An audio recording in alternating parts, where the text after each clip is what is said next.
Good morning, everyone. The chapter that we have taken today is the mode of determining the existence of partnership. This is from the book of Contracts, Part 2. Now, let's look at how the Indian Partnership Act 1932 came into place. It came into effect on 1st of October 1932. The present act superseded the earlier one, which was related to partnership. Let's also look at the historical background. The Indian Partnership Act was enacted in 1932 and it came into force on the 1st of October 1932.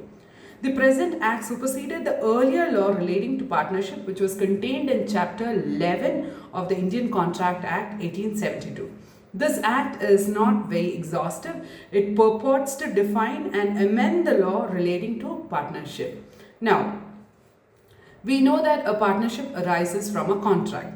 And therefore, such a contract is governed not only by the provisions of the Partnership Act in that regard, but also by the general law of contract. This we have understood in our first semester by what we have learned from what a contract is and what are the essentials of a contract, elements of a contract.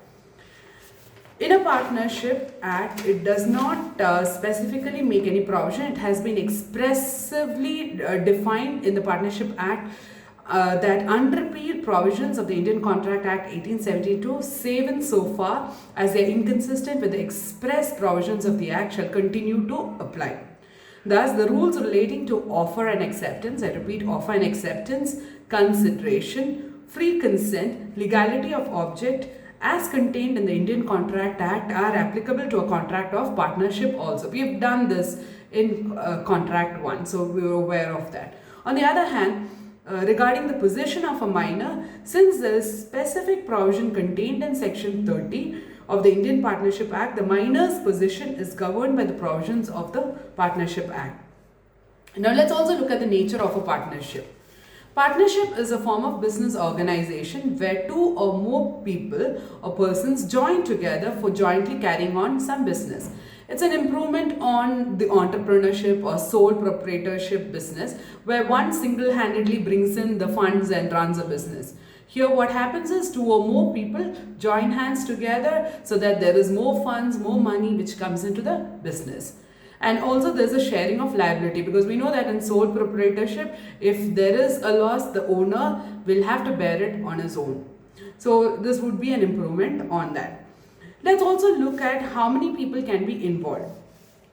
In partnership, we have to understand that for a banking business, there is a limitation of 10 members, minimum of 2 and maximum of 10. For other partnership businesses, it would be maximum of 20 and minimum of 2. Now let's also look at the Companies Act 1956 to get a clear distinction on how things have changed.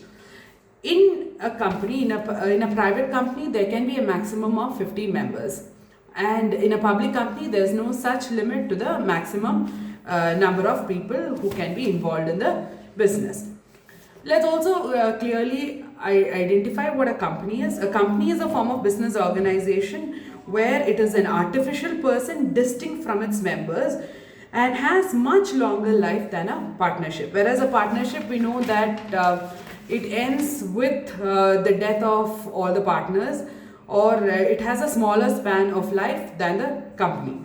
In the case of a company, the liability of the shareholders is limited to the extent of amount of shares purchased by him. Whereas in the case of a partnership, the liability of every partner is unlimited. And thus, the factor is of greater advantage in case of a company from the point of view of risk of investors in the business. Now let's also look at the advantages that a partnership has over a company. For the creation of a partnership, just an agreement between various persons is all that you need. In case of company, we know that there's a lot of procedural formalities that we have to take care of to run or to get a company into existence. The partnership has another serious advantage, which is the partners can regulate the matters on their own. They can run the affairs on their own. A company is subject to a lot of statutory details and statutory control. For dissolution of partnership, a mere agreement between the partners is more than enough, but that is not the case of a company, which can be wound up only after certain set of procedures is followed.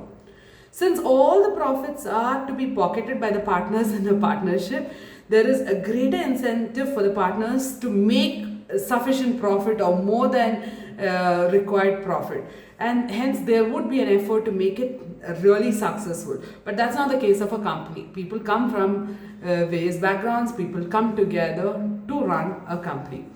In a partnership, the person who has entered into is individually called as a partner.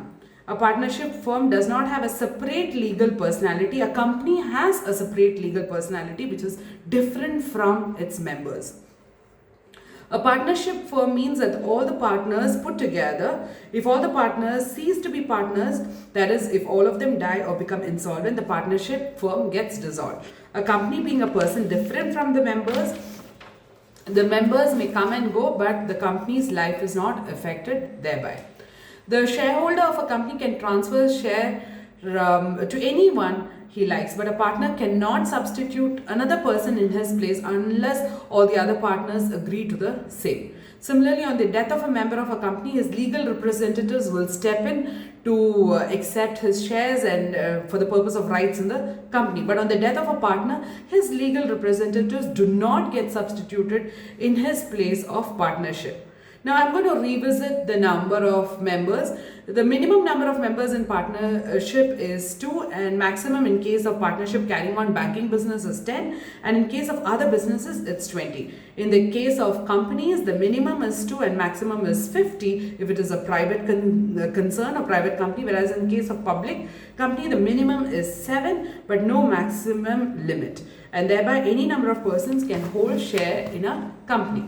The liability of the members of a company is unlimited, but the liability of the partners is limited to whatever investment they have made and the way they are running the business.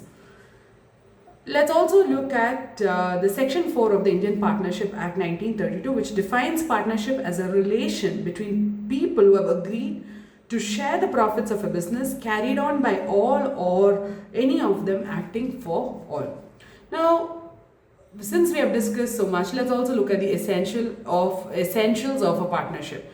According to Section 4, the following essentials are necessary to constitute a partnership.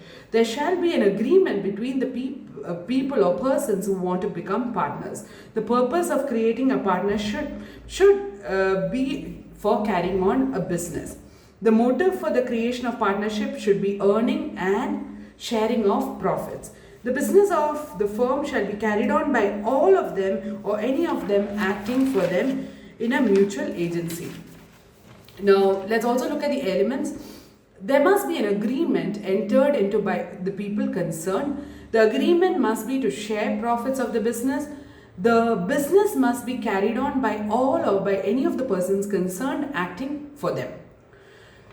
We will also look at a few illustrations. I've got 3 of them which will clearly help you identify how a partnership works. A and B buy 10, or let me put it as 100 bales of cotton which they agree to sell for their joint account. A and B become partners in respect of such a business. Now, second example, A and B buy 100 bales of cotton agreeing to share it between them. Now, in this case, A and B are definitely not partners. They're only sharing what they have bought. A agrees with B, a goldsmith, to buy, this is the third example, A agrees with B, a goldsmith, to buy and furnishes gold to B, to be worked on by him and to sell it in the future. And so they shall share in the resulting profit or loss from such a venture. Now, it's clear that since there is profit or loss involved, A and B become partners. Now, let's also look at a few case laws which will help us understand from a legal perspective, since we are all law students. In Tasneem versus Sukhminder Singh, it was held that it is not necessary under the law that every contract must be in writing. So, partnership agreement can be oral, it could be written, or it could also be by the conduct of the people agreeing to conduct this particular business, this particular firm for that matter. In Ross versus Parkins, right to participate in profits is a strong test of partnership. I would want you to go back and check that case law. It's really important. In Mahadev Das versus Gerulal Parekh, this is a case law dating to 1958. In this case, the Calcutta High Court held that a partnership where the partners agree to engage in forward contracts without actual delivery but only in differences is mere wagering agreement. It does not constitute a partnership. Okay. Let's also look at this famous case law of Cox versus Hickman. Due to financial crisis, this happened in 1860. Due to financial crisis, they assigned their business to certain creditors as trustees to carry on the business and discharge the debts. While the business being managed by the trustees, that is the creditors, the plaintiff, Mr. Hickman, supplied goods to the firm and sued the firm for payment. The defendant Cox was one of the trustees of the firm and was sued as a partner. Though he did not take part in the transaction, it was held that the defendant was not liable. So these are the case laws that become relevant to understand this topic better. I hope I have been able to give you a gist of the topic that we have. Please go back and check your textbook for more details. My name is Bindu Zachariah George. Thank you very much.